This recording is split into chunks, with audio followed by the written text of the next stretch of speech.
이 똑같은 아라한이라도 신통 차이가 있어요. 누구는 세고 누구는 약하고. 그래서 그걸 이제 서열로 정하면 전체를 부처님 제자들을 서열로 정할 수는 없어요. 10,000명이 넘는 분들을 다 뭐 이렇게 서열로 정할 수는 없고 1위, 부동의 1위가 있어요. 신통의 부동의 1위. 그게 목건년. 신통제일 목건년. 그래서 제목이 앞에 주특기가 신통제일이니까 내가 제일 잘 나가 이렇게 딱 하는 거고 그 다음에 이제 보통 주리반특이라고 하는 그 좀 약간 모질른 분이 있어요. 지능이 떨어지는 분. 그러니까 깨달음이라고 하는 게 꼭 머리의 문제가 아니고 머리가 좋은 사람만 깨달아요. 이러면 세상이 너무 힘들겠지. 깨달음이라는 것은 사실은 행복으로 통하는 거거든요. 행복은 지능이 좋고 경제력이 좋고 라고 해서 더 행복한 건 아니에요. 지능이 좋다고 더 행복한가? 지능이 좋으면 더 많이 알 수 있고 뭐 더 잘 생각할 수 있겠죠. 합리적으로 잘 생각할 수 있겠죠. 하지만 그 사람이 더 행복한 건 아니죠. 그래서 행복의 문제에 초점이 맞춰져 있는 거기 때문에 그 주리반특이라고 하는 사람이 신통서열 2위 정도 되는데 소로 번역하면 저게 주리반특이 작은 길이라는 뜻이에요. 작은 길, 작은 길. 길이 작대. 큰아들은 대로, 마하반특이에요. 마하반특. 큰아들은 마하반특. 그리고 큰아들은 머리가 굉장히 좋대요. 기록에 보면 대로. 왜 대로라고 이름을 지었냐면 큰 길에서 애를 낳았대. 길 가다가. 그래서 대로라고 지었대.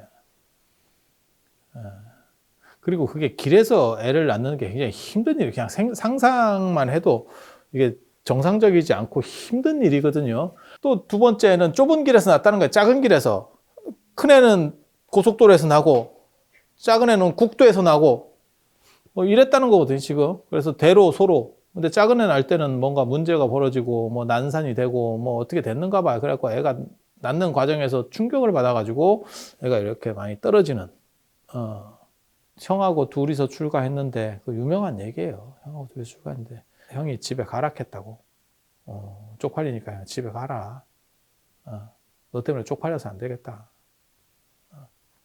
가지고 집에 이제 가려고 가니까 부처님이 그 상황을 아시고 이제 그렇게 하지 마라. 내가 너한테 임무를 주겠다. 근데 그런 거는 참 부처님이 잘 하시는 것 같아요. 왜냐면 절에서도 마찬가지예요. 그냥 방 줄게 살을래? 이렇게 하면 사람이 못 삽니다. 뭔가 소임이 있어야 돼. 소임이 있어야 돼. 그래서 자기 역할들을 할 수 있게 딱 배치를 해줘야 돼요. 그러면 사람이 살기가 편하거든요. 그러니까 그게 꼭 일의 강도가 많고 적고가 아니고 맡은 일이 있으면 그리고 그 사람이 역량이 부족하면 역량이 부족한 데에 소임을 주면 돼. 그래서 많은 스님들이 사는 절에는 대부분 리더가 그런 부분을 잘 안배해요. 어떤 사람은 역량이 있는 사람도 있고 어떤 사람은 역량이 좀 부족한 사람도 있고 그런데 그걸 동일률로 다 판단할 수는 없거든요. 그렇게 해서 가진 능력이 이렇게 잘 발휘되게 그래서 부처님이 이제 청소하라고 시킨 거죠. 너는 대중을 위해서 청소를 하고 그 다음에 그 청소할 때 이렇게 개송을 외우면서 수행을 해라. 이렇게 해서 결국 이 사람 깨달음을 얻게 되죠. 깨달음을 얻는데 깨달음을 얻어도 사람들이 이제 무시하는 거죠. 그리고 절에서 스님들이 서로 무시합니까? 그 초기 불교부터 있었습니다. 오늘날도 있는 거고 그건 아마 영원히 안 없어질 거예요. 영원히 안 없어질 거예요. 그래서 이제 주리반특이 계속 깨달음을 얻고도 저러고 있는데 그때 이제 공양청이 들어오는 사건이 있죠. 그 굉장히 재밌는 사건이에요.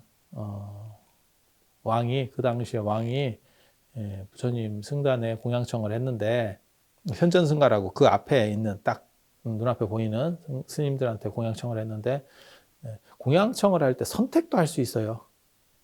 근데 주리반특이 좀 모질르다는 얘기를 듣고 왕이 이 사람 빼고 나머지 전부라는 좀 잔인한 방식을 했죠. 그냥 뭐 왕정도 되고 이렇게 하면 그냥 다 해도 되는데 그게 미꾸라지와 용과 뱀과 뭐 이게 다 뒤섞여 있다는 거거든요. 바다에는 뭐 별놈이 다 있다 하는 거거든요. 그렇게 가는 거지. 그다음 숲도 마찬가지잖아요. 산도 그렇고 우거진 산에는 큰 나무도 있고 몇 아름 되는 나무도 있고 그다음에 뭐 이렇게 손가락같이 삐짝 고른 놈도 있고 그렇게 다 섞여서 이렇게 가고 그게 또 숲을 이루는 거지. 근데 그 왕이 또 이제 주리반특 빼고 전부 다 오세요 이러니까 혼자서 이렇게 청소하고 있었대잖아요. 또 마음은 착해요. 뭐 그런데 스트레스를 안 받아. 마음은 착해. 그리고 이 주르반트 사건이 굉장히 중요한 게 깨달음을 얻어도 지능이 좋아지지 않구나라는 걸 알 수 있는 아주 중요한 사건이에요. 그래서 깨달음의 문제는 행복을 얘기하는 거지 실제로는 저거랑 관계가 없어요. 지능이 좋아지거나 이러진 않아요. 그래서 결국 부처님께서 어떤 행동을 하시냐면 일부러 바루를 놓고 가는. 그래서 부처님 공양 때 바루의 이제 음식을 받아야 되는데 바루가 없죠. 바루가 없죠. 그때 이제 주리반특이 부처님이 바루를 놓고 가셨네. 근데 왕이 그거는 못 들어오게 했으니까 들어오지 못하고 밖에서 팔을 이렇게 길게 늘려서 그 이제 500난에 보면 팔 늘리는 게 있는데 그 어떻게 보면 원조가 주리반특이라고 보시면 돼요. 우리나라에도 팔 늘리는 스님들이 있거든요. 옛날에 치통 스님 뭐 이런 분들 팔 늘린다는 게 있어요. 저 가제트 팔 같이 가제트 팔이나 안 그러면 원피스 이런 거 보면 뭐 고무고무 팔 뭐 이래가지고 쫙 늘어나는 뭐 이런 얘기들이 많이 나와요. 그게 뭘 의미하는지 는 정확하게 잘 모르겠어요. 뭘 의미하는지 정확하게 모르겠는데 그런 이야기들이 있어요. 그래서 이제 그 성 밖에서 바루만 이렇게 팔로다가 해서 이렇게 보내줬다는 거예요. 그러니까 팔이 날라오니까 팔만 이렇게 길게 오니까 이게 뭐냐? 모든 사람들이 놀래니까 그게 주리반특이다. 이렇게 해서 그러면 왕이 이제 이렇게 대단한 스님을 내가 못 알아봤구나 이러면서 반성을 하면서 뭐 끝났다는 해피엔딩의 이야기예요. 그래서 서열 2위 그리고 이런 팀들을 쭉 묶은 게 이제 16난 16명. 이분은 안 들어갑니다. 참고로 이분은 안 들어갑니다. 이분은 10대 제자로 묶이고 그 나머지 서열 16명이 묶인 게 16난. 그리고 16난 중에서 어떻게 보면 제일 유명한 분이 이제 빈드로파라타라는 분이 이제 유명하죠. 그게 이제 나반존자라고도 흔히 알려져 있는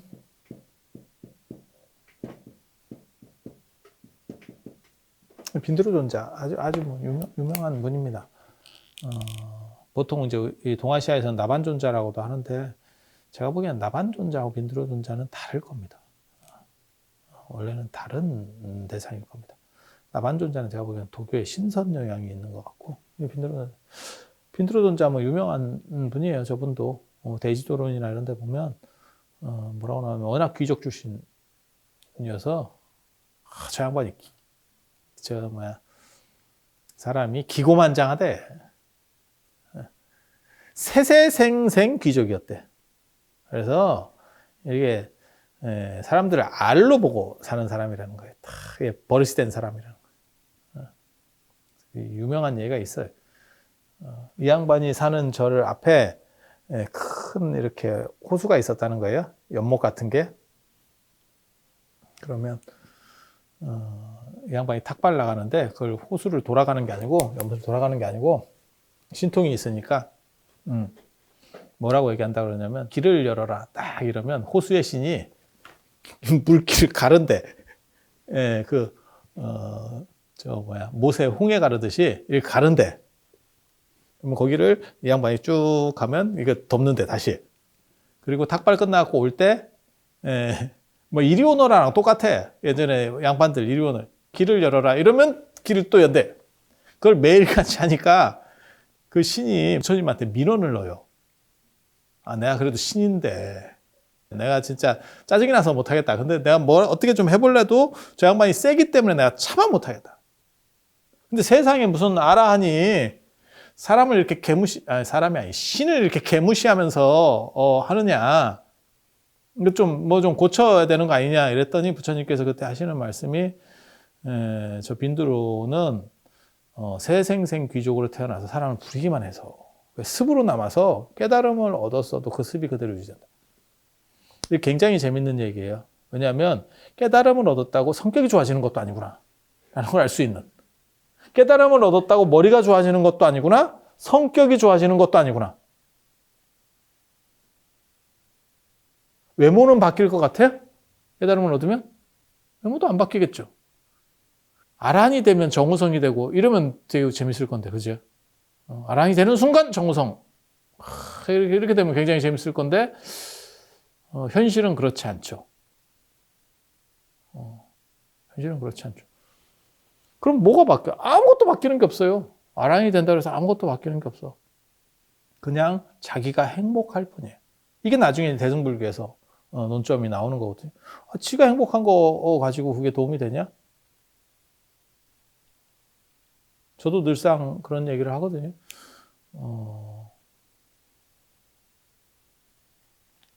제가 공부한다고 절에, 큰 절에서 이렇게 가만히 짱 박혀 있으면 사람들이 뭐라고 안 해요. 저한테는 뭐라고 안 해. 근데 한 번만 더 생각하면 공부는 내 거 하는 거잖아. 근데 왜 굳이 양보를 해줘야 되지? 여기도 마찬가지죠. 아니, 자기가 행복한 거잖아? 그러면 왜 공양을 해야 되지? 이 양반들을 왜 존중해줘야 되지? 너가 우리한테 해주는 건 뭐냐? 아니, 네 거 하는 거잖아. 마치 내가 공부하면 내 거 공부하듯이. 근데 다른 소임자들이 양보를 해준다니까요? 저 사람은 공부하니까 조금 일을 줄여줘야겠어. 이렇게 양보를 해주는 게 있다니까요? 아니, 여러분도 마찬가지잖아요. 여러분 자녀분이 예를 들어서 뭐 고3이야. 그래서 시험 공부를 해. 그러면 TV 드라마도 제대로 못 보고 마루에서는 못 보고 방에서 봐야 되고 뭐 이렇게 뭐 그걸 받아줘야 되는 거죠. 근데 한 번만 더 생각하면 지 공부하는 거잖아. 근데 왜 내가 드라마를 양보해야 되냐? 가족이고 전체를 위해서? 그것도 맞죠. 그것도 맞죠. 그런 논리는 가능하죠. 그러면 한 번 더 생각해봐요. 자기가 행복한 게 전체를 위해서? 전체를 위하는 건 아니잖아요. 자기만 빠져나가는 거잖아요. 이쪽으로. 그래서 대승불교에서 보살은 여기까지. 이 사람들을 위해서라는 부분이 들어가는 거예요. 그리고 이런 사람들을 뭐라고 얘기하는 거냐면 저만 안다. 약간 이기주의다. 이렇게 생각하는 거예요. 실제로 그런 사람들 우리 주변에도 있어요. 집에 이렇게 예전에, 지금은 별로 없지만 예전에 보면 시골에서 공부 잘한다 그래가지고 집에서 계속 밀어뒀더니 그게 시골에서 공부 잘하는 거지 또 이렇게 큰 데 가면 그렇게 공부 잘하는 것도 아니야. 그래가지고 맨날 사법고시 한 20번 떨어지고 폐인같이 살아. 근데 또 그 동네에선 또 아는 소리를 해요. 개뿔도 없으면서. 아니, 그런 분들이 있었어요. 그러면 가족들 희생한 거는 다 날아가는 거고, 이게 뭐 사회적으로 도움이 되는 것도 아니고, 잘 돼서 뭐 좋게 해서 집안을 다 일으켰어요. 이러면 또 상황이 좀 다르지. 상황이 좀 다르지. 그래서 이제 판단 기준들이 약간 달라요. 이런 분들을 16분 쭉 이렇게, 그 16분이 누구누구냐 이 책에 보면 나와요. 이게 이제 법주기라고 하는 책이 있어요. 법주기. 16나한 법주기. 그래서 16나한이 어디에 산다. 그리고 부처님의 제자 중에서 이제 가장 신통이 뛰어난 16분을 추리고, 목건년을 제외한 16분을 추리고, 목건년은 신통제일로 독립해서 나갔으니까 16분을 추리고, 그분들은 다 특징이 못 죽어요. 열반에 들지 않아. 열반에 들지 않아. 그래서 열반에 들지 않으면서 중생들의 바람을 이제 구해주는.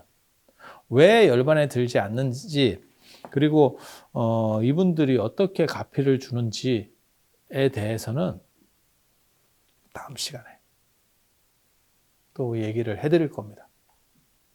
그래서 열반에 들지 않으면서 무언가를 해주는 사람. 그러니까 이 아란이 어떻게 보면 이 16나한이야말로 어떻게 보면 보살의 원형일 수도 있어요. 왜?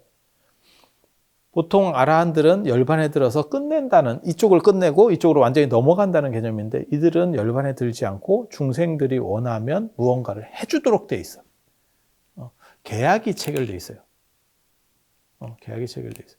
그 계약의 문제, 그거를 제가 다음 시간에 말씀을 드리도록 하겠습니다. 예, 이상 마치겠습니다.